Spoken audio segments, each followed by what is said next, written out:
always tell people we're the stage. They're the performers. But I don't look at us as a service as trying to exploit that.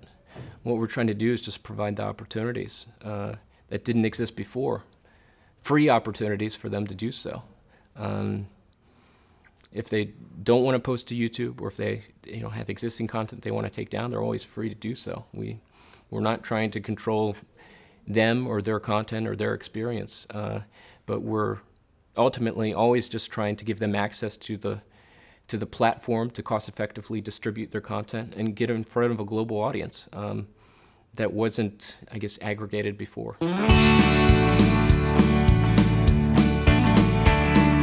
Flew United Airlines on my way to Nebraska. The plane departed Halifax, connecting in Chicago's O'Hare.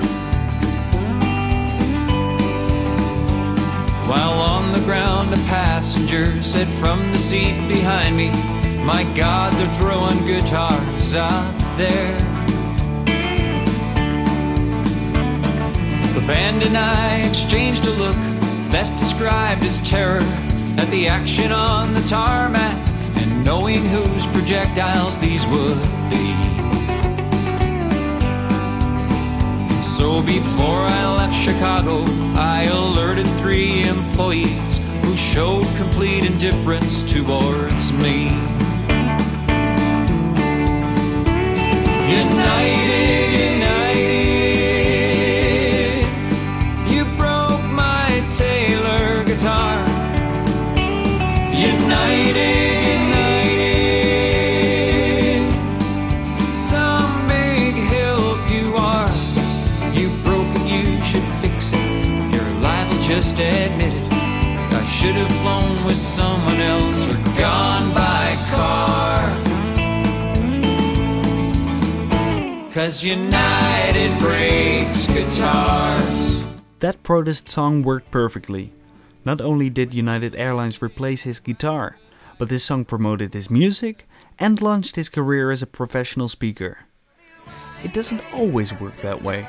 There are plenty of examples of people whose success has remained on YouTube and not grown in real life.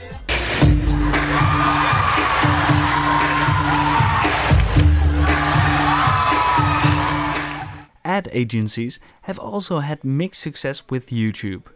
You have to be much more inventive than just putting a TV commercial online. Red House. A few people have tried it. Nobody has ever managed to get anywhere close to what we got like today. You have to believe you can do these things. It's not like impossible.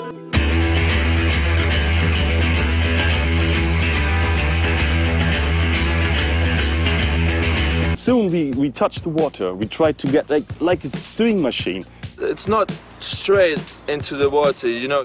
In a curve, in a slight curve. It's just those extra steps of these shoes. The original equipment where it first all started was the equipment that would help repel water. We found some shoes by mistake, actually. Totally water repellent.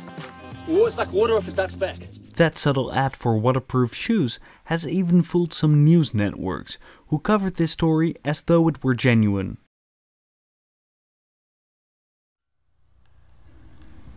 Over the last 5 years, I watched hundreds of videos on YouTube, but this is my favorite. I think this is an ingenious use of social media.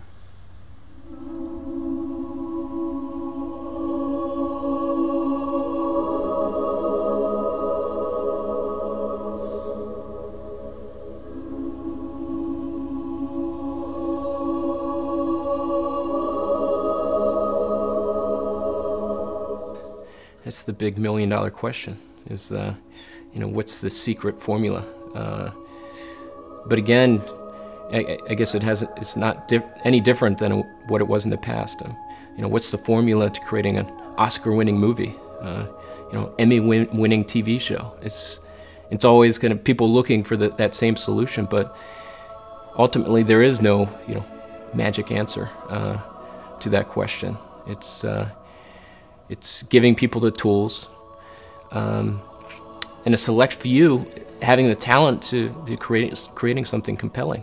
Again, people always like to stereotype what YouTube's all about or what's popular. And of course, some of the natural kind of human element stuff is always going to rise to the top. Humor or other things that are outrageous or shocking is something that people want to pass around and share with one another. But you, from time to time, just have inspirational stories. You have political candidates leveraging the system. You have people just capturing moments, be it a local event happening within their town, or protests, or what's happened in Iran.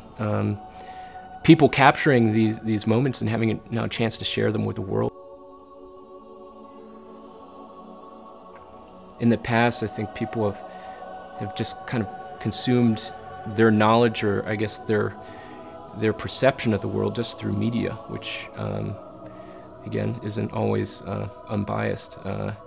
But when you start seeing everyday life from everyday people on the streets, no matter what country they live in, I think it adds a very personal element to that people can connect with, and they start understanding that they have families, they have feelings, they have dreams, just like I do, and not hearing just the biased stories that they would tune in and see on the news. That's really what has surprised me throughout this process, beyond just looking for that special formula of what makes a video popular. I love to hear about the powerful examples of how YouTube's been able to just affect culture in general.